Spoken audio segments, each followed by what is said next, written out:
அனிதாவின் காதல்கள் பகுதி 6 அத்தியாயம் 20.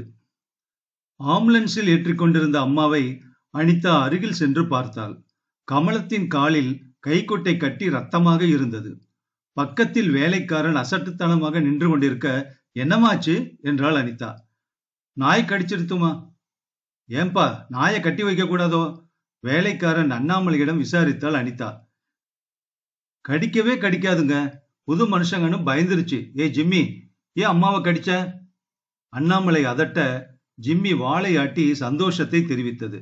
இடையில் வைரவனின் அம்மா வந்து பார்த்து, என்னமாச்சு உங்களுக்கு என்று விசாரித்தாள். நாய் கடிச்சிருச்சா?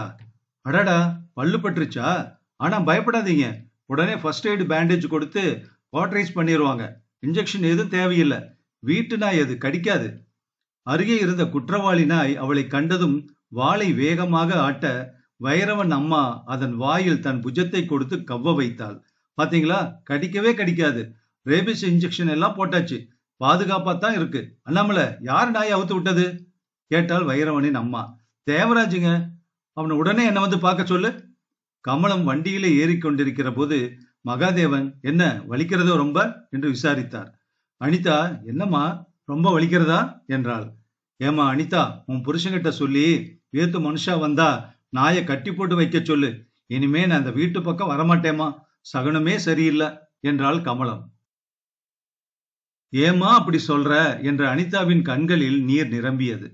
வைரவனின் தாய் அவளை சமாதானப்படுத்த, ஒண்ணுமில்ல, லேசா பல்லு பட்டிருக்கு, கவலைப்படாதீங்க இதுக்கெல்லாம் என்று சொல்லி சிரித்தாள். அவர்கள் இதை அவ்வளவு லைட்டாக எடுத்துக்கொள்வது அனிதாவுக்கு உறுத்தியது. பக்கத்திலேயே ஹாஸ்பிட்டல் இருக்கு, எங்க ட்ரஸ்ட சேர்ந்த ஆஸ்பத்திரி தான், உடனே கவனிச்சிருவாங்க. அனிதா, எதுக்கு இதுக்கு போய் கண்ணீர்? பொண்ணே, தப்பா நடந்து போச்சு, மன்னிச்சுக்கம்மா. கமலா தானே உன் பேரு? மன்னிச்சுக்குங்க. உடனே அந்த ஆளை, நீங்க இருக்கிறப்ப நாயை கட்டி போடாத அந்த ஆளை வேலையை விட்டு நீக்கிடலாம். எப்படிமா இந்த மாதிரி ஆச்சு? அனிதா கேட்க, நீ ஹனிமூனுக்கு ஹோட்டலுக்கு போயிட்டியா? சம்மந்தி விருந்துன்னு ஒரு சம்பிரதாயம் இருக்கு பாரு, அதுக்காக இங்க விசாரிக்கிறதுக்கு வந்திருந்தோம்.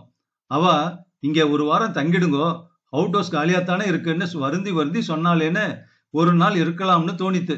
வசதியாத்தான் இருந்தது, தோட்டமும் துறவுமா இருக்கேன்னு காத்தால சித்த காலாட நடக்க கிளம்பினான் பாரு. அப்படியே ராட்சச மாதிரி இந்த நாய் உரிமிண்டு வந்து ஒத்த ஆடு சதையை கவிடுத்து சொன்னாள் கமலம். வைரவனின் அம்மா சிரித்தார். உங்களுக்கு வேணா சிரிப்பா இருக்கலாம் சம்பந்தி அம்மா, எனக்கு சப்த நாடியும் ஒடுங்கி போயிடுத்து. உங்க பேர் என்ன என்று கமலா கேட்க, சரோஜா என்றாள் வைரவனின் அம்மா. நான் அப்படியே நம்ம வீட்டுக்கு போயிடுறேம்மா. அனிதா, மாப்பிள்ளையை அழைச்சிட்டு வா, இந்த இடம் எனக்கு சரிப்பட்டு வராது. கமலம் சொல்ல, என்னம்மா சின்ன நாய் கடிக்க இப்படி பயப்படுறீங்க? உங்களுக்குன்னு வீடு தயார் பண்ணி வச்சிருக்கோம் என்றாள் சரோஜா. இல்லேம்மா, பழக்கமில்லை எனக்கு இந்த சுற்றுப்புறம் எல்லாம் என்று கமலம் கோபமின்றித்தான் சொன்னாள். இருந்தும் குரலில் விரக்தியும் ஏமாற்றமும் இருந்தது. மகாதேவன், அப்புறம் பார்க்கலாமா என்று அனிதாவிடம் சொல்ல போன போது அருகிலேயே மற்றொரு கார் வந்து நிற்க, சரோஜா அதில் ஏறிக்கொண்டு, அனிதா, உன்னை நான் மத்தியானம் சந்திக்கிறேம்மா, ரூமை பார்த்துக்க முதல்ல, எனக்கு ஒரு மீட்டிங் இருக்குது என்று சொல்லிவிட்டு புறப்பட்டு சென்றாள். தோட்டத்தில் அனிதா தனிமையாக நின்று கொண்டிருக்க, அந்த நாய் வாளை ஆட்டிக்கொண்டு அவளை முகர்ந்து பார்த்தது. அதை அண்ணாமலை கட்டிப்பிடித்து, எப்படா கடிச்ச என்று விசாரித்துக் கொண்டிருந்தான். அந்த பெரிய வீட்டில் நிசப்தமாக இருந்தது. ஒரு வேலைக்கார பெண் வந்து, உங்க ரூம் மாடியில் இருக்குமா என்று சொன்னார். தேக்கு மர மாடிப்படிகளில் பாலிஷ் மின்னியது. தலைப்பாகையும் நீண்ட கோட்டும் கடிகார சங்கிலியுமாக ஒரு தாத்தா ஏறக்குறைய மாடிப்படி உயரத்துக்கு படமாக நின்றார். அறையில் வெல்கம் டு அனிதா என்று கண்ணாடியில் எழுதியிருந்தது. டிரெஸ்ஸிங் டேபிள் அருகில் மேல்நாட்டு அழகு சாதனங்கள் காத்திருந்தன. பாத்ரூம் இணைப்பு இருந்தது. சுத்தமாக டைல்ஸ் போட்டு துவாலை துண்டும் பிளாஸ்டிக் கர்டன்களுமாக நவநாகரீக பாத்ரூம். அலமாரியில் புத்தகங்கள், ஆங்கிலம் தமிழ் இரண்டிலும் எல்லா பத்திரிகைகளும் இருந்தன. டெலிபோன் இருந்தது, டிவி இருந்தது. அதன் ரிமோட் கண்ட்ரோல் பிளாஸ்டிக் உரையில் இருந்தது. எல்லாமே 10 நிமிஷம் முன்தான் வாங்கினது போல் புத்தம் புதுசு. அனிதா படுக்கையில் உட்கார்ந்தாள். மெத்தென்று எதிர்த்தது. எதிரே க்ளோப் செய்து மாட்டப்பட்டிருந்த படத்தில் அனிதாவே காட்சியளித்துக் கொண்டிருந்தாள். அறைக்குள் நுழைந்த வேலைக்கார பெண், ஏதாவது வேணுங்களாமா? என் பேரு வேணி. உங்களுக்கே எப்பவும் சேவகம் பண்ண வச்சிருக்காங்க. பெல் பண்ணா போதும், உடனே வருவேன் என்றாள் அவள். வேணிக்கு 15 வயது இருக்கலாம். ராத்திரி அன்புக்கரசி வருவாங்க, அப்புறம் ரேணுகா என்றாள். யாரும் வேண்டாம் போ என்று அவளை அனுப்பிவிட்டு போனை எடுத்து வீட்டு நம்பரை சுழற்றினாள். ஜிம்புதான் பேசினான். ஜிம்பு, அம்மாவுக்கு எப்படி இருக்கு? ஒண்ணுமில்ல, ஒரு டெட்டானஸ் இன்ஜெக்ஷன் மட்டும் போட்டு அனுப்பிச்சிட்டா. அம்மாவோட பேசுறியா? குடு என்றாள் அனிதா. கொஞ்ச நேரம் ஆன பின் ஜிம்புவே லைனில் வந்து, அம்மா கொஞ்சம் ரெஸ்ட் எடுத்துட்டு இருக்கா, அப்புறம் பேசுறேன்னா என்றான். அனிதா போனை வைத்த மறுநொடி போன் மீண்டும் அடித்தது. டார்லிங் அனிதா, எத்தனை நேரமா போன் பண்றேன் தெரியுமா? யார் கூட பேசிட்டு இருந்த? வைரவன் குரல். அம்மாவை நாய் கடிச்சிருச்சு என்றாள் அனிதா. என்னது? எங்க? வைரவன் கேட்க, உங்க வீட்டுல தான் என்றாள். நம்ம வீட்டுலன்னு சொல்லு. யார் அப்படி அஜாக்கிரதையா இருந்தது? நான் இத முதல்ல கவனிச்சுக்கிறேன். உங்க அம்மா இப்ப அங்க இருக்காங்களா? பயந்துட்டு வீட்டுக்கு போயிட்டா. அப்படியா? ஆபீஸ்ல இருந்து வர்றப்ப விசாரிக்கிறேன். சரி, சாயங்காலம் ஜிம்கானாவுல பார்ட்டி இருக்குது. 6 மணிக்கு ரெடியாரு, வந்துடுறேன். ரூம் பிடிச்சிருக்கா? அப்பா வீட்டுல தான் இருப்பாங்க. ஒரு முறை அவரை பாத்துரு. இல்லைன்னா லஞ்சுக்கு அவர் கூட சேர்ந்துரு, சந்தோஷப்படுவார் என்றான் வைரவன். சரி என்றாள் அனிதா. எது வேணும்னாலும் கேளு, வேலைக்காரங்க இருக்காங்க. சீக்கிரம் பார்ட்டியை முடிச்சிட்டு நேத்தைக்கு சமாச்சாரத்தை தொடரலாம். சரி. போனை வைத்ததும் அந்த இடத்தின் அமைதியை கவனித்தாள். எப்போதாவது ஒரு மத்தியான பறவையின் குரல் கேட்கிறது. ஒரு தனிமையான அணில், டிராபிக் சப்தங்கள், நெட்டிலிங்க மரங்கள். மழுப்பின டிவியை இயக்கி பார்த்தாள். எல்லா சேனல்களிலும் நிகழ்ச்சிகள் இருந்தன. பிபிசி, ஸ்டார், எம்டிவி, சிஎன், மேலும் ஒரு சேனலில் தமிழ் படம் ஒன்று ஓடிக்கொண்டிருந்தது. ஒரு காலத்தில் அப்பாவிடமும் அம்மாவிடமும் பர்மிஷன் வாங்கிக் கொண்டு அரை மணி அனுமதிக்கப்பட்டு ஒளியும் அதுவும் கருப்பு வெள்ளை டிவியில் பார்ப்பதற்கு பக்கத்து வீட்டுக்கு போக எத்தனை கெடுபிடிகள்! அப்படி வளர்த்தவர்கள் எப்படி இந்த கல்யாணத்திற்கு அத்தனை சுலபமாக சம்மதித்தார்கள்? போன் வேறு விதமாக ஒலித்த போது இன்டர்காம் ஒன்று இருப்பதை கவனித்தாள் அனிதா. தயக்கத்துடன் அதை எடுத்து கேட்க, அனிதா, நான் லட்சுமணன் பேசுறேன். வைரவன் அப்பா. எப்ப வந்த நீ? இப்பதான் அனிதா சொன்னாள். என் கூட சாப்பிட வரியா? காத்திருக்கவா? லட்சுமணன் கேட்க, எனக்கு இப்ப பசி இல்ல, நான் வேணா வந்து உங்களுக்கு சர்வ் பண்ணட்டுமா என்றாள் அனிதா. சேச்சே, எங்க வீட்டு மருமக, அதையெல்லாம் செய்ய வேண்டாம். ஏகப்பட்ட வேலைக்காரங்க இருக்காங்க, தண்டை சொத்து தடிமாறுங்க. பரவாயில்ல, மற்றொரு முறை பார்க்கலாம். நான் கூட இப்ப அவசரத்துல இருக்கேன். Welcome to you. எப்போவாவது உங்ககிட்ட பேசணும். இந்த வீட்டை பத்தி, அதில் உள்ள ஜனங்களை பத்தி நீ தெரிஞ்சுக்க வேண்டியது ரொம்ப அவசியம். அதுக்காக 6 மணிக்கு நீ வந்தா. 6 மணிக்கு இவர் ஏதோ பார்ட்டின்னு சொன்னார். ஓகே, அப்ப காலையில சந்திக்கலாம். நாளைக்கு பிரேக்ஃபாஸ்ட்ல சந்திக்கலாம். என்ன? சரி, சரிப்பான்னு சொன்னா சந்தோஷமா இருக்கும் என்றார் லட்சுமணன். போனை வைத்ததும் அறையை விட்டு வெளியே வந்து மொட்டை மாடியிலிருந்து கீழே பார்த்தாள் அனிதா. இடதுபுறம் நாய் பண்ணையே இருந்தது. வலதுபுறத்தில் அவுட் ஹவுஸ், வேலைக்காரர்கள் வீடுகள், தென்னந்தோப்பு, கடல், சர்ச் மணி, தூரத்தில் காணல் நடனம். அனிதா இறங்கி வந்தாள். மாடிப்படிகளை கடந்து இடதுபுறத்தில் தாராளமான டைனிங் அறையில் ஒரு மேஜையில் தனியாக லட்சுமணன் சாப்பிட்டுக் கொண்டிருந்தார். அனிதாவை கண்டதும் எழுந்து வா வா என்றார். அனிதா நின்று கொண்டிருந்தாள். உட்காருமா, ஃபார்மாலிட்டி எல்லாம் வேண்டாம். எப்படி இருக்கு வீடு? லட்சுமணன் கேட்டார். ரொம்ப பெரிய வீடு, அனிதா சொல்ல. வீடு பழகிடும், தனிமை பழகிறதுக்கு கொஞ்ச நாள் ஆகும். வயிறு ஆபீஸ் போனான்னா ராத்திரி தான் வருவான். உன்னோட அப்பா அம்மா எல்லோரையும் கூட்டி வந்து வச்சுக்க என்றார். அவங்க வரமாட்டாங்க, அம்மாவை நாய் கடித்திருது. அனிதா சொல்ல, என்னது, எப்படியாச்சு? அண்ணாமலை, வாசு என்று கம்பீரமான குரலில் கூப்பிட்டார். எந்த நாய் அது? வாசு வர, எந்த நாய் கடிச்சுதான் என்று கேட்டார். நம்ம ஜிம்மிங்க, வாசு பவ்யமாக சொன்னான். எப்படி கடிக்கலாம்? கடிக்க கூடாது அது. என்னவோ ஆயிருச்சுங்க. லட்சுமணன் தான் சாப்பிட்டதும், ஐ எம் சாரி டியர், இது எப்படி நடந்துச்சு, வருத்தப்படுறேன், இனிமே அந்த மாதிரி நடக்காது என்று சொல்லிவிட்டு துல்லியமான வெள்ளை துணியால் உதட்டோரத்தை துடைத்துக் கொண்டு தன் சட்டைக்குள் துளாவி பொத்தானை திறந்து அதனுள் கைவிட்டு எதையோ திருகிக் கொண்டார். வாசு, துப்பாக்கிய தோட்டா போட்டுக் கொண்டார் என்றார். அவர் போன போதும் வெளியே அந்த அமைதியில் ஏதோ விபரீதம் இருப்பதும் அனிதாவுக்கு மெய் சிலிர்ப்பில் தெரிந்தது. துப்பாக்கி வெடிச்சத்தமும் கொஞ்ச நேரம் நாய் ஓலமிடுவதும் கேட்டன. அத்தியாயம் 21. தோட்டத்தில் துப்பாக்கி வெடிச்சத்தமும் தொடர்ந்து நாய் ஓலமிடும் சத்தமும் கேட்டு அனிதா வெலவெலத்து போய்விட்டாள். லட்சுமணன் உள்ளே வந்தபோது அவர் கையில் துப்பாக்கி இருந்தது. எதுக்கு பயப்படுற? நாய் மனுஷனை கடிக்க ஆரம்பிச்சதுன்னா அதுக்கு உடம்பு சரியில்லைன்னு அர்த்தம். என்னதான் பாதுகாப்பா வச்சிருந்தாலும் எப்பவாவது வெளிநாய் சவகாசம் வந்துருது. அதனால ரேபிஸ் அபாயம் ஏற்படுது. கடிக்கிற நாயை உடனே கொன்னுடுறது தான் ஆரோக்கியம்.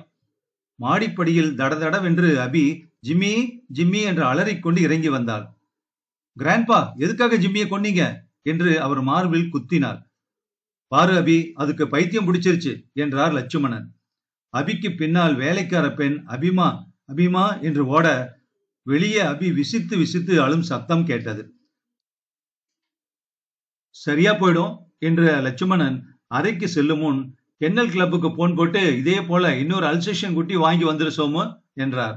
அனிதாவுக்கு கை நடுங்கியது. போகும்போது அபி அவளை பார்த்த பார்வையில் நெருப்பு இருந்தது. வெறிவந்த அம்மன் போல தோன்றினாள் அந்த சிறுமி. அறைக்கு வந்தபோது அனிதாவுக்கு என்ன செய்வது என்று தெரியவில்லை. இத்தனை பெரிய வீட்டில் இத்தனை அமைதி பயமுறுத்தியது. எல்லோரும் எங்கே? அன்று அத்தனை பேரை பார்த்தோமே, எல்லோரும் அவரவர் மௌனங்களில் ஆழ்ந்திருக்கிறார்களா? எங்கே போனார்கள்? கொஞ்ச நேரத்தில் வைரவனின் அக்கா வந்து, நான் சிவகாமி, வைரவனோட பெரியக்கா என்று அறிமுகப்படுத்தி கொண்டு நாற்காலி அருகே உட்கார்ந்து அனிதாவின் நகையை ஆராய்ந்தாள். உங்க வீட்டுல போட்டதா இது என்றாள். வைரவனின் சாயல் சிவகாமியிடம் அதிகம் இல்லை. நிறைய நகை அணிந்திருந்தாள். புடவை பகட்டாக இருந்தது. சின்ன பெண் போல டிரெஸ் பண்ணி கொண்டிருந்தாள். மை தீட்டி குருவிவால் எல்லாம் வைத்திருந்தாள். ஜாக்கெட் பாதாளத்தில் சரிந்திருந்தது. மார்பெலும்பு தெரிந்தது. மேல்நாட்டு பரிமள வாசனையும் மீறியது அவள் வியர்வை நெடி. நாயை உங்க அப்பா கொன்னுட்டாரு என்றாள் அனிதா. ஆமா, நாய்க்கு வெறி பிடிச்சிருச்சுல. என்னதான் இன்ஜெக்ஷன் கொடுத்து சுத்தமா வச்சுக்கிட்டாலும் தெருவுக்கு ஓடிடுது. சிவகாமி சொல்ல அபி ரொம்ப அழுதா. நானும் உங்க அப்பா அந்த நாயை கொன்னுடுவார்னு எதிர்பார்க்கல. தெரிஞ்சிருந்தா சொல்லியிருக்க மாட்டேன் என்றாள் அனிதா. ஒன்னு பிடிக்கலன்னா உடனே அதை நீக்கிடுவார் என்று அனிதாவை முழுசாக பார்த்து, பயப்படாத, உன்னை அவருக்கு ரொம்ப பிடிச்சு போயிடுச்சு. நேத்து ராத்திரி சொன்னார், அவருக்கு இந்த பொண்ணு கிடைச்சது பெரிய அதிர்ஷ்டம்னு என்றாள் சிவகாமி. நீங்க இங்கேயே தான் இருக்கீங்களா? அனிதா கேட்டாள். ஆமா, எனக்கு இந்த வீட்டுல யார் யார் இருக்காங்கன்னே தெரியல. உங்க வீட்டுக்காரர் தானா தாமுன்னு? இல்ல, அது மதியக்கா வீட்டுக்காரர். என் வீட்டுக்காரர் இங்க இல்ல. அப்படியா? 2ஆம் கல்யாணம் கட்டிக்கிட்டு கோவையில இருக்கார். கேஸ் போட்டிருக்கோம் என்ற சிவகாமி தொடர்ந்து, எல்லாத்தையும் ஒரே நாள்ல கேட்காத. எங்க குடும்பத்தை பத்தி முழுக்க தெரிஞ்சுக்க 1 வருஷம் ஆகும். உன் சந்தோஷத்தை கெடுத்துக்காத. என்ஜாய். இந்த வீட்டுல எல்லோருக்கும் பணம் இருக்கு. பணம் பிரச்சனையே இல்ல. ஷாப்பிங் போறேன், வரியா? அனிதாவிடம் சிவகாமி கேட்க, இல்ல அப்புறம் வரேன் என்றாள் அனிதா. தாமு கிட்ட கொஞ்சம் ஜாக்கிரதையாவே இருந்துக்க என்று சொல்லிவிட்டு சிவகாமி சென்றாள். மாலை வைரவன் வந்து அனிதாவிடம், இன்னுமா ட்ரெஸ் பண்ணிக்கல என்றார். எங்க போகணும்? நாசமா போச்சு, பார்ட்டின்னு சொன்னேன்ல, புதுசா கம்பெனி துவக்கிறோம். வைரவன் சொல்ல, நான் அம்மாவை பார்க்கணும் என்றாள் அனிதா. வர்றப்பதான் பார்த்துட்டு வரேன். உங்க அம்மா இப்ப நல்லா இருக்காங்க.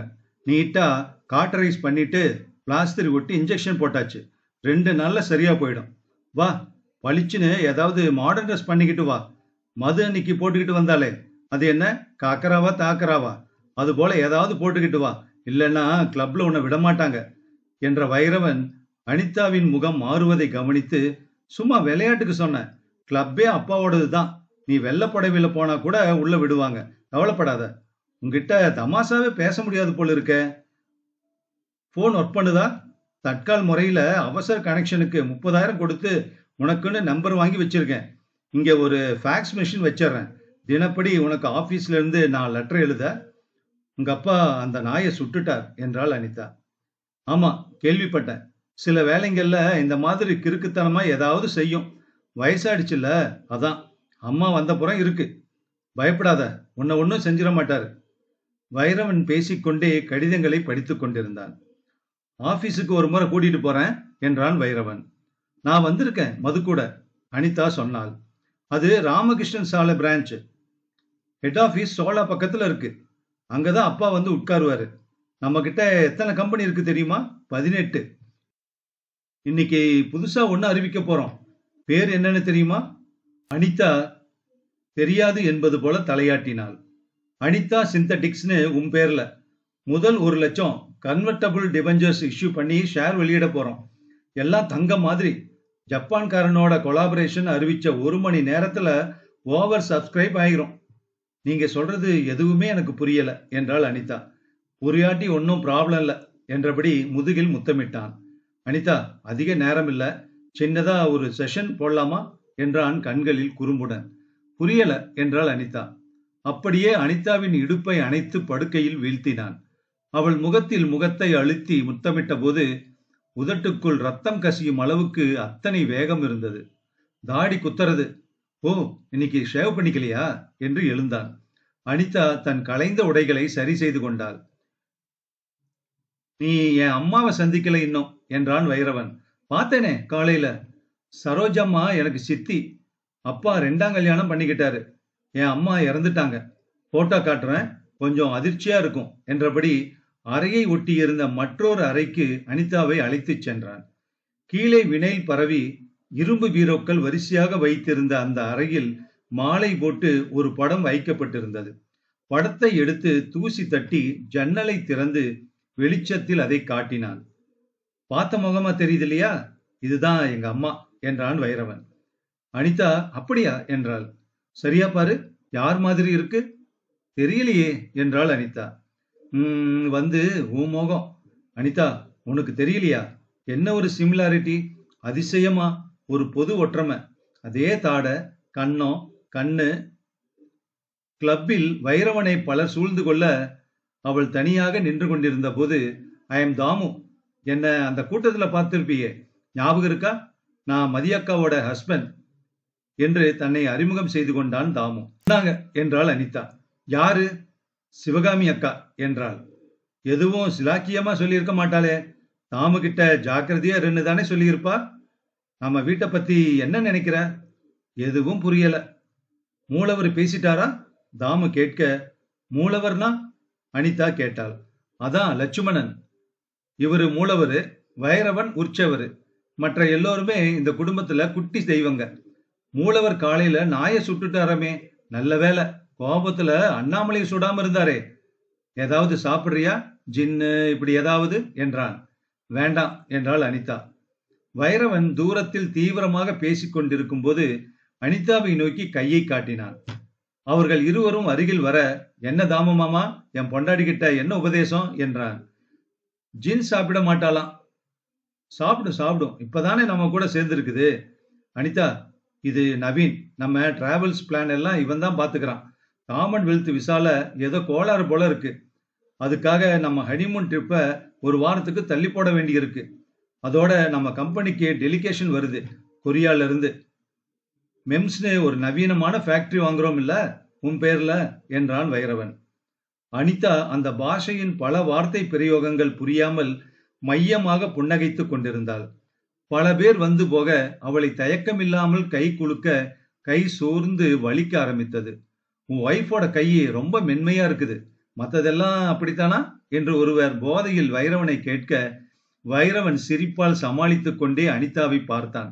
கண்டுக்காத என்பது போல கண்ணால் சொன்னான். யார் முக்கியம் யார் முக்கியமில்லை என்று பாகுபடுத்த முடியாமல் தவித்தாள் அனிதா. எப்போடா கிளம்புவோம்னு ஆயிடுத்து என்றாள் திரும்ப காரில் போகும்போது. அம்மாவை பார்த்துட்டு போகலாமா என்றாள். நாளைக்கு பார்த்துக்கலாம், இன்னைக்கு நான் ரொம்ப டயர்டா இருக்கேன் என்றான் வைரவன். எனக்கு அம்மாவை பார்க்கணும் போல இருக்கு அனிதா சொல்ல, அம்மா இஸ் ஆல்ரைட் அனிதா, நான் தான் சாயங்காலம் பார்த்துட்டு வந்தேனே, இந்நேரம் அவங்கள தூக்கத்திலிருந்து எழுப்பணுமா? போன்ல பேசிக்கலாமே. நான் அம்மாவை பார்க்கணும். பாரு, புது பொண்டாட்டி இருக்கேன்னு பாக்குறேன். எனக்கு இந்த பிடிவாதம் உதவாது தெரியுமா? நான் கொஞ்ச நாள் அங்க இருந்துட்டு அம்மாவுக்கு சரியான அப்புறம் வரேன் என்றாள் அனிதா. அனிதா, நமக்கு கல்யாணமாகி 1 வாரம் கூட ஆகல தெரியுமா என்றான் வைரவன். அத்தியாயம் 22. மறுநாள் காலை முதலாக வைரவனின் அறைக்குள் நுழைந்தாள். கண்ணாடி மேஜை மேல் அனிதாவின் போட்டோ பிரேம் போட்டு வைத்திருந்தது. அலமாரியில் பிசினஸ் புத்தகங்கள் நிறைந்திருந்தன. குட்டியாக ஒரு ஃபேக்ஸ் மெஷினும் லேப்டாப் என்ற அடக்கமான கம்ப்யூட்டரும் இருந்தன. பேனா, பென்சில்கள் அனைத்தும் தயாராக காத்திருந்தன. பேப்பர் கட்டர் இருந்தது. அலமாரியை திறந்தபோது வைரவன் சட்டென்று உள்ளே வந்து, என்ன நோண்டுற என்றான். நீங்க ஆபீஸ் போகலையா? அனிதா கேட்க, ஆபீஸ் போயிட்டான்னு நினைச்சு அலமாரியை நோண்டுறீங்களா என்றான் வைரவன். நீங்க ரெகுலரா குடிப்பீங்களா? எப்பவாவது டென்ஷன் அதிகமா இருந்தா கொஞ்சோண்டு குடிப்பேன். அலமாரியில மேல்நாட்டு பாட்டில்கள் நிறைந்திருந்ததை பார்த்து, கொஞ்சமானா எதுக்கு இத்தனை பாட்டில் என்றாள் அனிதா. வேலையில டென்ஷன் அதிகம். நான் எடுக்கிற ஒரு டெசிஷன்ல கோடி ரூபா லாபம் வரும், கோடி ரூபா நஷ்டம் வரும்.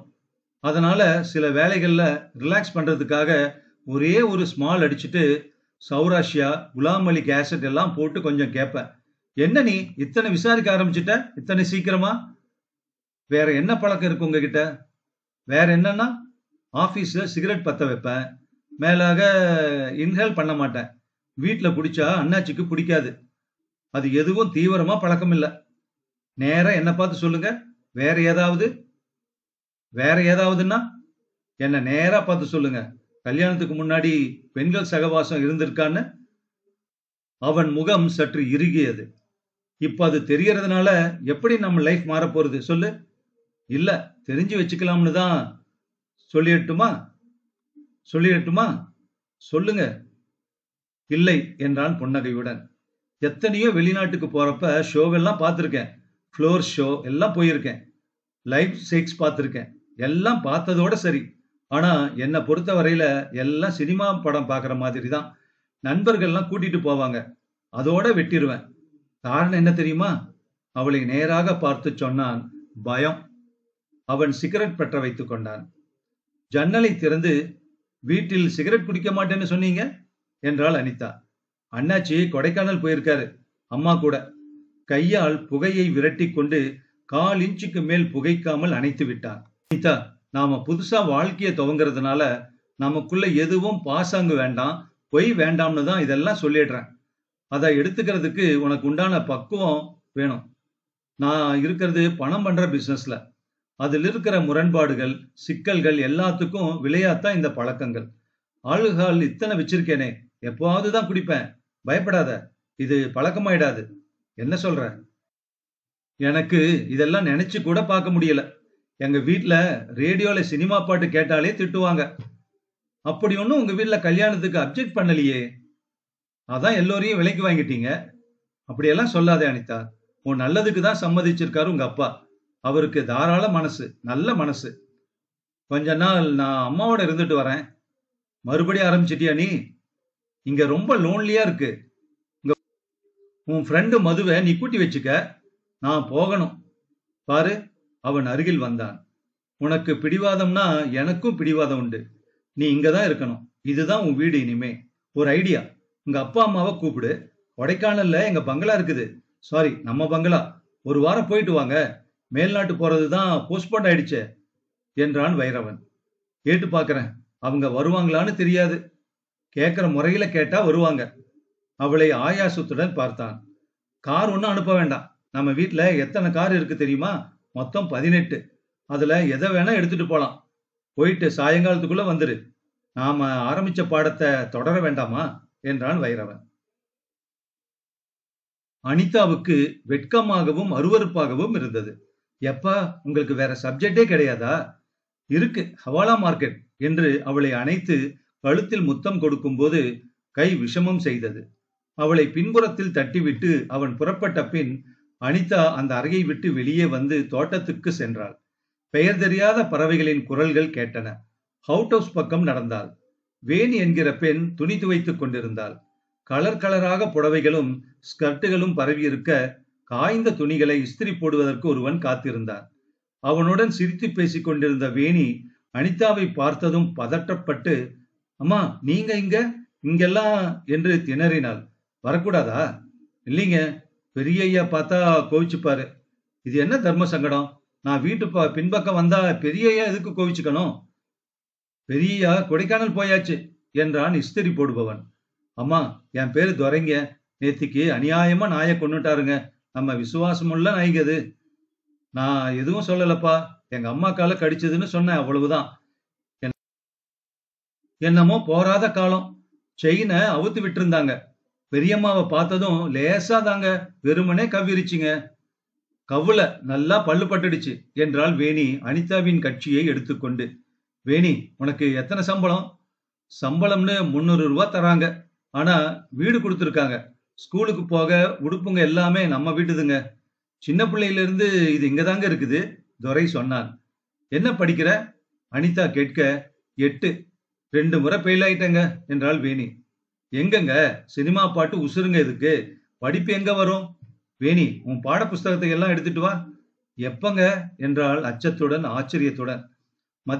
மத்தியானம். இந்த வீட்ல எனக்கு போர் அடிச்சு போச்சு. அபி அம்மா கூட விளையாடுவாங்க. சித்தாராவை கூப்பிட்டுக்குங்க. சித்தாரா யாரு? வைரவன் ஐயாவோட அக்கா மகளுங்க. அவங்க இங்க இருக்காங்களா? ஆமா, ஆனா கல்யாணத்துக்கு வரல. அவங்களுக்கு தான் என்று ஆரம்பித்த வேணி பாதியில் நிறுத்தி கொண்டாள். ஏய், சும்மாரு வாயம் வச்சுக்கிட்டு என்று அதட்டினான் துரை. அவங்க எங்க இருக்காங்க? ப்ளூ ஹவுஸ்லங்க. இந்த காம்பவுண்ட்ல எத்தனை வீடுங்க இருக்குது? 10ங்க. இன்னும் 3 கட்டிக்கிட்டு இருக்காங்க. மொத்தம் எத்தனை பேருங்க? மகன் மகள் என்று அனிதா கேட்க, வேணி அவளை ஆச்சரியத்துடன் பார்த்து, உங்களுக்கு தெரியாதா என்றாள். நிஜமாவே தெரியாது வேணி. முதல் சம்சாரத்துக்கு 3ங்க. வைரவன் ஐயா தாங்க ஒரே பையன். அப்புறம் சிவகாமி அம்மா, மதியம்மா. மதியம்மாவுடைய மகள் தான் சித்தாரா. சிவகாமி அம்மாவோட மக அபி. 2வது சம்சாரம் சரோஜா அம்மா. அவங்களுக்கு 2 பொட்ட பிள்ளைங்க. லவ் டேட்ல படிக்கிறாங்க. கல்யாணத்துக்கு வந்திருந்தாங்களே, பார்க்கல? சரோஜா அம்மாவோட தம்பிங்க 2 பேர் இருக்காங்க. அவங்களுக்கு கல்யாணம் ஆயிடுச்சு. சிவகாமி அம்மா புருஷன் யாரு? அவரு பிரிஞ்சு போயிட்டாருன்னு பேசிக்கிறாங்க. நான் பார்த்ததில்ல. தாம ஐயா தான் கூட இருக்காங்க. சித்தாராங்கிறது அது வெளிநாட்டுல படிக்குது. கல்யாணத்துக்கு வரல, இப்பதான் வந்திருக்காங்க. அனிதாவுக்கு லெமன் ஜூஸ் கொண்டு வந்து கொடுத்து விட்டு வேலைக்காரன், உங்களை தேடிக்கிட்டு இருக்காங்க, வைரவன் ஐயா போன்ல கூப்பிடுறாரு என்றான். உள்ளே சென்றபோது போன் ரிசீவர் மேஜை மேல் வைக்கப்பட்டிருந்தது. அதை எடுத்து கேட்டபோது இணைப்பு விட்டு போயிருந்தது. ஹாய் என்று குரல் கேட்டு அனிதா திரும்பி பார்த்தபோது ஒரு இளம் பெண் பொம்மை படியன் போட்டுக்கொண்டு தலைமுடியை அலைவிட்டு கொண்டு வந்தாள். கையில் ஒரு சாம்பல் நிற பூனைக்குட்டி வைத்திருந்தாள். அவள் நடந்து வரும்போது பனியன் மட்டும்தான் போட்டிருக்கிறாள் என்பது தெளிவாயிற்று.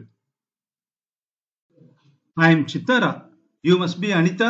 கல்யாணத்துக்கு வர முடியல, நான் ஸ்டேட்ஸ்ல இருந்தேன் என்றாள் அவள். வைரு உன்னை பத்தி ரொம்ப ரொம்ப சொல்லிச்சு. ஆனா பாதியில் நிறுத்தி ஃபர்கெட் இட் என்றாள். எப்படி இருக்கு? நீ நல்லா இருக்கேல்ல? இங்கே எல்லாம் பிடிச்சிருக்கா? என்றாள் அனிதா. ஏதாவது வேணுமா? வேண்டாம். வைரு என்னத்தான் கல்யாணம் செஞ்சுக்கிறதா இருந்தது. வெயிட் பண்றேன்னு நான் சொன்னேன். அதுக்குள்ள உன்னைய பார்த்துட்டான், மனசு மாறிட்டான். அதனால என்ன இப்போ? வாழ்க்கையில இதெல்லாம் சகஜம் என்றாள் சித்தாரா. சித்தாரா என்று உள்ளே இருந்து அதட்டலாக குரல் கேட்க, மம்மி கூப்பிடுறாங்க, நான் போறேன். Vairu is a great great lover. ஒரு தடவை எங்க வீட்டுக்கு வா, போட்டோ எல்லாம் காட்டுறேன் என்று அனிதாவின் அருகில் வந்து கண்ணடித்து விட்டு போனாள் சித்தாரா. அமெரிக்காவுக்கே உரிய கோலோன் வாசனை அடித்தது. அனிதா குழப்பத்துடன் அறைக்கு சென்று தன் கதவை சாத்திக் கொண்டு உடைகளை களைந்து விட்டு பாத்ரூம் தொட்டியில் தண்ணீர் நிரப்பிக்கொண்டு அதில் மிதந்தாள். 1008 ஷாம்புகளும் கண்டிஷனர்களும் லோஷன்களும் வாசனை பொடிகளுமாக குளிப்பதையே ஒரு வாழ்நாள் களையாக்கும் அளவுக்கு திரவியங்கள் இருந்தன. அவற்றை தேய்த்து கொண்டு அனிதா லேசாக பாட ஆரம்பிக்க கதவு மெல்ல திறந்தது. அத்தியாயம் 23. அனிதா தன் அறை பாத்ரூம் தொட்டியில் தண்ணீரில் மிதந்து கொண்டிருந்த போது அறை கதவு மெல்ல திறந்தது. கதவு திறந்ததும் அனிதா திடுக்கிட்டு தன் டவலை வேகமாக உடம்பில் சுற்றி கொள்வதற்குள் சித்தாரா அவளை நிறைய பார்த்து விட்டாள். என்ன இது, ரொம்ப மோசம் என்றாள் அனிதா. சித்தாரா சகஜமாக சிரித்து, என் சோப்பை எடுத்துக்க வந்தேன், கதவு திறந்திருந்தது, அதுக்குத்தான் பிளாஸ்டீல் கர்டன்லாம் இருக்கே பாரு, இதை யூஸ் பண்ண தெரியாதா என்றாள் சித்தாரா. கதவை சாத்திட்டு தானே வந்தேன் என்றாள் அனிதா. இந்த வீட்டுல எல்லா பாத்ரூமுக்கும் 2 கதவு. ஒரு தடவை வைரு என்னை முழுசா அரை மணி குளிக்கிறதா பார்த்திருக்கான் என்றவள், இதெல்லாம் சகஜம், ஆஃப்டர் ஆல் உடம்பு தானே என்று சித்தாரா சொல்ல அனிதா எச்சில் விழுங்கிக் கொண்டாள். வைரவனுக்கு மாலர்னு ஒரு சென்ட் ரொம்ப பிடிக்கும். அத போட்டுக்க. நல்லா காதல் பண்ணுவான். See you என்று புறப்பட்டாள். அனிதா சொட்ட சொட்ட காத்திருந்து மேலே குளிக்க தைரியம் இல்லாமல் தொட்டியிலிருந்து கீழே வந்து பாத்ரூமின் அமைப்பை ஆராய்ந்தாள். 2 கதவு இருந்தது. புடவை உடுத்திக்கொண்டு காரை அழைத்தபோது பிற்பகல் மணி 12:30 இருக்க அம்மாவை பார்க்க வேண்டும் போல இருந்தது. கால் காயம் ஆறி இருக்குமா, மேலும் இன்ஜெக்ஷன் போட்டுக்கொள்ள வேண்டுமா என்று கவலையாக இருந்தது அனிதாவுக்கு. புறப்படும் போது போன் அடித்தது. அனிதா, நான் மது. எங்க இருந்து பேசுறேன் சொல்லு. தெரியல, நீயே சொல்லுடி. உங்க கம்பெனியில இருந்து தான். அப்படியா? வைரவன் எனக்கு பர்மனண்டா வேலை போட்டு கொடுத்துட்டார். நான் எதுக்கு மேலே படிக்கணும்? அனி, எப்படி இருக்கு? எது எப்படி இருக்கு? கல்யாண வாழ்க்கை தான். இப்பதானே 2 வாரம் ஆயிருக்கு. போதாதா? 1 வாரத்திலேயே டிவோர்ஸ் பண்ணதெல்லாம் இருக்காங்க. அனிதா மௌனமாக இருந்தாள். சே, அபத்தமா பேசுறேன். வைரவன் மேஜை மேல அழகான உன் போட்டோவை பார்த்தேன். உன்னை தெய்வமா பூஜிக்கிறாரு. உங்களுக்கு மொத்தம் 18 கம்பெனி. எனக்கு இங்க பிஆர் டிபார்ட்மெண்ட்ல வேலை. என்ன கம்ப்யூட்டர், என்ன டேட்டா பேஸ். அப்படியே I wonder Bhairavan the great என்றாள் மது. தொடர்ந்து இன்னைக்கு மத்தியானம் லஞ்சுக்கு எங்க ஸ்டாஃப் அத்தனை பேரையும் கூப்பிட்டிருக்காரு, ஜப்பான்காரங்க கூட என்றாள். அப்படியா? சந்தோஷம். அனி, நீ ஏன் ஆபீஸ் வரமாட்டேங்கிற? முதல்ல வீடு பழகட்டும் என்றாள் அனிதா. அப்புறம் என்ன? மது, நான் அம்மாவை பார்க்க கிளம்பிட்டு இருக்கேன். அம்மாவைனா உங்க அம்மாவா? ஆமா, அவங்கெல்லாம் காஞ்சிபுரம் போயிருக்காங்களே, நான் தானே ட்ரிப் அரேஞ்ச் பண்ணேன். மது சொல்ல, எதுக்கு வியந்தாள் அனிதா. கோவில் பார்க்கறதுக்கு. இப்போ உங்க வீட்டுல யாரும் இல்ல. என்கிட்ட சொல்லவே இல்லையே. அம்மாவுக்கு கால் சரியா போயிடுதா? அனிதா கேட்டார். கால் என்ன, நாய் கடிச்சது? அதை பத்தி எதுவும் சொல்லல. சரியாக இருக்கணும் அனி. ரொம்ப தனிமையா இருக்க உனக்கு? ஆமா, ஒரு மாறுதலுக்கு ஆபீஸுக்கு வாயேன். போனால்தான் என்ன என்று தோன்றியது அனிதாவுக்கு. எல்லோரும் என்னை ஒதுக்கி விட்டார்களா என்ன? என்னிடம் காஞ்சிபுரம் போவதை பற்றி சொல்லவே இல்லையே. வைரவனை முதலில் சந்தித்த ஆபீஸ் இல்லை, அது ஹெட் ஆபீஸ் சோலா பக்கத்தில் இருந்தது. மதுதான் அனிதாவை வரவேற்றாள். கருப்பு வெள்ளைக்கோடு போட்ட பிளவுஸ் அணிந்து நீல நிற ஸ்கர்ட் போட்டுக்கொண்டு உதட்டில் லிப்ஸ்டிக் எல்லாம் தீட்டிக்கொண்டு இருந்தாள் மது. மது, நீ வேற மாதிரி இருக்க. நல்லலையா? நல்லாத்தான் இருக்கு. ஆனா ஆபீஸுக்கு இது மாதிரி ஷூட் போட்டுக்கணும். கோட்டை ரூம்ல கலட்டி வச்சிருக்கேன் என்று கூந்தலை பின்தள்ளினாள். தலையை கூட வெட்டிட்ட? அனிதா சொல்ல, வைரவன் தான் வெட்ட சொன்னாரு. கொஞ்சம் இரு, ஃப்ரீயா இருக்காரான்னு பாக்குறேன் என்று அருகே இருந்த போனில் எண்களை ஒத்திவிட்டு ரகசியம் பேசுவது போல கேட்டாள். ஜப்பான்காரங்க வந்திருக்காங்க, டிஸ்கஷன் நடக்குது, நீ வா. 5வது மாடியில் இருந்த வைரவனின் ஆபீஸ் அறையில் கண்ணாடி அருகே மலர் ஜாடிகள் வைத்திருந்தன. எதிரே புன்னகையுடன் அனிதாவின் புகைப்படம் இருந்தது. மது அவளிடம் ஏராளமான பத்திரிகைகளை கொடுத்துவிட்டு, கொஞ்சம் இரு, நான் அந்த லஞ்ச் டேபிளுக்கு ரிசர்வ் பண்ணணும், இதோ வந்துடுறேன் என்று சொல்லி சென்றாள். அனிதா அந்த அழகான விஸ்தாரமான அறையை கவனித்தாள். யாரோ ஒரு ஆள் வந்து காஃபி கொண்டு வந்து வைத்துவிட்டு சுகர் போடலாமா என்று கேட்டுவிட்டு 2 கட்டி போட்டுவிட்டு சென்றான். பிரைவேட் என்று எழுதியிருந்த அறையை பார்த்தாள் அனிதா. யாருக்கு பிரைவேட்? உள்ளே ஜப்பான்காரர்கள் இருப்பார்களோ?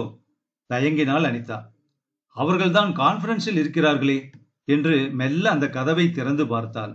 திறக்கவில்லை. கைவிட்ட போது தானாக எதிர்பக்கம் திறந்து கொண்டது. உள்ளே வைரவன் கண்ணாடி முன் நிற்க சீத்தல் அவனுக்கு கோட்டு அணிவித்துக் கொண்டிருந்தாள். கைக்குட்டையை போதிய அளவு தெரிய அமைத்துக் கொடுத்தாள். தேங்க்ஸ் சீத்தல் என்று அவள் கன்னத்தில் ஒரு முத்தமிட்டு அவளின் முதுகு பக்கமாக அவளை சுற்றி வளைத்து தன் அருகில் கொண்டு வந்து ஒரு முறை மார்பை பிடித்து விட்ட போது அனிதாவை பார்த்தான். ஹாய் அனி, நீ இங்க வந்திருக்கிறதா யாரும் சொல்லலையே. சீத்தல் இயல்பாக, வேற ஏதாவது மிஸ்டர் வைரவன் என்றாள். That's all. அவள் சென்றதும் அனிதாவை நேராக பார்த்து, அனி, நான் இப்ப ஜப்பான்காரங்களோட கான்ஃபரன்ஸ் போகணும், ஷூட் மாத்திக்க வந்தேன் என்றான். பார்த்தேன் என்றாள் அனிதா. அவள் ஆபீஸ் அறை உத்தமமாக இருந்தது. பிரேம் போட்டு அவள் படம் சிரித்துக் கொண்டிருக்க நிஜ அனிதா தான் சிரிக்கவில்லை. குழப்பமாக இருந்தது. இது என்ன உறவு? மார்பை தொடும் உறவு. இதெல்லாம் ஆபீஸில் உண்டா என்ன? என்ன யோசிக்கிற? ஒன்னும் இல்ல. It's nothing. சும்மா போட்டு குழப்பிக்காத அனி. வினோதமான கதவுகளை எல்லாம் திறக்காத. இருக்கியா? எனக்கு 2 மணி நேரம் ஆகும். வைரவன் கேட்க, இல்ல நான் போறேன் என்றாள் அனிதா. குழப்பிக்காத, சொதப்பாத. நான் வர்ற வரைக்கும் டிவி பார்த்துக்கிட்டு இரு. எல்லாத்துக்கும் ரொம்ப சாதாரணமான காரணம் இருக்கு. சித்தாராவை பார்த்தேன். அனிதா சொல்ல, ஓ மை காட், அவ என்ன சொன்னா? வைரவன் கேட்டான். உங்களை பத்தி பேசிக்கிட்டு இருந்தோம். என்ன சொன்னா? அவளை நீங்க கல்யாணம் பண்ணிக்க இருந்ததா? லூக் அனி, வைரவன் ஏதோ சொல்ல ஆரம்பிக்க அதற்குள் பஸ்ஸர் ஒலிக்க கதவு திறந்து 2 ஜப்பானியர்கள் நுழைந்தனர். மிஸ்டர் ஷாக்கமோட்டோ, மிஸ்டர் யசோதா, இது என் மனைவி என்று அனிதாவை அறிமுகப்படுத்தினான் வைரவன். அந்த ஜப்பானியர்கள் இருக்கிற கண்ணையும் சின்னது பண்ணிக்கொண்டு இடுப்பு வரை குனிந்து நிமிர்ந்து வெரி ஃப்ரீஸ்ட் என்று மஞ்சளாக சிரித்தார்கள்.